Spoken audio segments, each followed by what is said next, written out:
اور اے نبی صلی اللہ علیہ وآلہ وسلم، کیا تمہارے پاس ان جھگڑنے والوں کی بھی خبر آئی ہے جب وہ دیوار پھاند کر اندر داخل ہوئے؟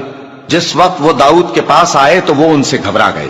انہوں نے کہا کہ خوف نہ کیجیے، ہم دونوں کا ایک مقدمہ ہے کہ ہم میں سے ایک نے دوسرے پر زیادتی کی ہے، تو آپ ہم میں انصاف سے فیصلہ کر دیجئے اور بے انصافی نہ کیجیے گا اور ہم کو سیدھا رستہ دکھا دیجئے۔ بات یہ ہے کہ یہ میرا بھائی ہے، اس کے ہاں 99 دمبیاں ہیں اور میرے پاس ایک دمبی ہے۔